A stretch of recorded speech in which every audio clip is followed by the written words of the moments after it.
సృష్టికర్త అయిన దేవుడి గురించి కొన్ని మాటలు మీకు చెబుతుండగా మీరు ఒకసారి అర్థం చేసుకోండి. ఎందుకంటే ఈ లోకమును ఎంతో ప్రేమించాడు దేవుడు. ఈ లోకమును ప్రేమించాడు, తన బిడ్డలను ప్రేమించాడు. ఆయనే మానవులందరూ రక్షించుకున్న రక్షకుడు. ఆ రక్షకుడు మీరు తెలుసుకోవాలని మరి బజార్లోకి మేము వచ్చున్నాం. మీరు ఒకసారి జ్ఞాపకం చేసుకోండి.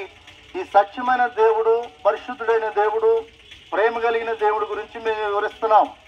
ఎందుకంటే మాకున్న సంతోషం కూడా మీకు కావాలి.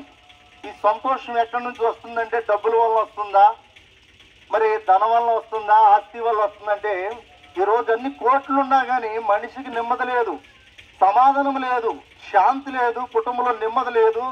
కుటుంబంలో అన్నీ ఉన్నా కానీ మరి నీకు అంత ఆస్తి ఉన్నా కానీ నీకు నెమ్మది లేనప్పుడు అవన్నీ కూడా వేస్టే కదా. ఒంటి నిండా రోగాలు పెట్టుకొని బంగారం ధరించుకుంటే నీకేం సంతోషంగా ఉంటుందా? ఏది ఉండదు కదా. ప్రభువైన యేసుక్రీస్తు వారిని సొంత రక్షకుడిగా చేసుకున్నప్పుడు ఈ భూమి మీద ఉన్న సంతోషం ఏంటంటే ఆ పరలోకం చేరేంత వరకు నీకు సంతోషంగా ఉంటుంది. ఎందుకంటే సత్యమైన దేవుణ్ణి, పరిశుద్ధుడైన దేవుణ్ణి మీరు కలిగి ఉంటున్నారు కాబట్టి. మనం కలగనప్పుడల్లా మన భారం, మన బాధలు, కష్టాలు అన్నీ కూడా మనం ఏది చేసినా కానీ ఫలితం శూన్యమైపోతుంది. కానీ నా ప్రభువుని నీవు స్వీకరించినలా నువ్వెంత ధన్యురాలువో, ఎంత ధనుడివో అవుతావు. ఎందుకంటే ప్రయాసపడు భారత జనులారా నా ఎత్తుకు రండి, మీకు విశ్రాంతి ఇస్తానంటాడు. మరి విశ్రాంతి ఇచ్చే దేవుడి దగ్గరికి రావాలి, నిన్ను ప్రేమించే దేవుడి దగ్గరికి రావాలి, నీ కష్టాలు తీర్చే దేవుని దగ్గరికి రావాలి, నీ వ్యాధి బాధలన్నీ కూడా తొలగించే ఆయన దగ్గరికి రావాలి.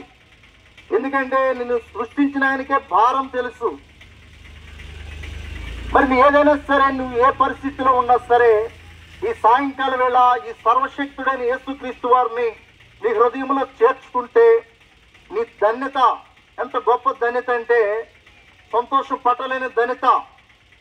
ఒక నాణ్యం పోగొట్టుకొని తిరిగి ఆ నాణ్యం దొరికితే నీ సంతోషం ఎలా ఉంటుందో, ఈ రోజైన ప్రభువైన యేసుక్రీస్తు వారిని సొంత రక్షకుడిగా చేర్చుకుంటే ఎంతో సంతోషంగా ఉంటావు. ఈ మానవ జీవితం అలుపు లాంటిది, అంతలో కనపడి అంతలో ఆవిరి లాంటిది జీవితం. మనం ఎంతో రంగురంగులుగా మయముగా తిరుగుతున్నాం. ఉదయాన్నే పూసే పువ్వుకి సాయంత్రం వాడిపోతుంది. ఈ మానవ జీవితం కూడా అలా